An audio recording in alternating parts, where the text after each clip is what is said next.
When you look around Traverse City, the biggest, newest buildings all have one thing in common. From Haggerty to Radio Center and more, they're all brownfield redevelopment projects. The brownfield has been very successful.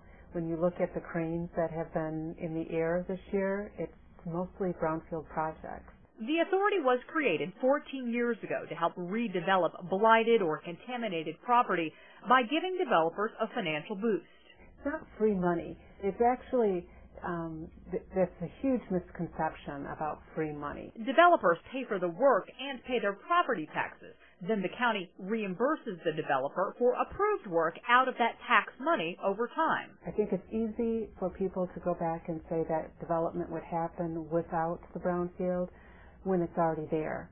But for many years it sat vacant and nothing happened. Like the former Bridgestone-Firestone lot at the corner of Front and Park Streets, where the soil had been collecting oil and heavy metals since the 1920s. The building was torn down in 2000, but the hole in the ground remained for nearly a decade. Planners say redevelopment is a win-win. Not only does it look better, but the newly developed property brings in more taxes. In 1999, the taxable value of that land was about $230,000. But in 2011, the taxable value is $18 million.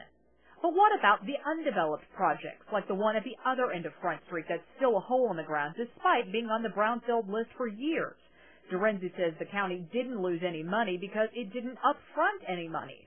The developer pays for the work, and the county reimburses the developer after the company pays its property taxes. The biggest misconception is that the brownfield is upfronting these dollars, and that there's a big pot of money that the brownfield has in working with the developers. But it's the developers are the ones that's always the one that's at risk. They are the ones that put in the $14 million, clean up the site, and invest in the community.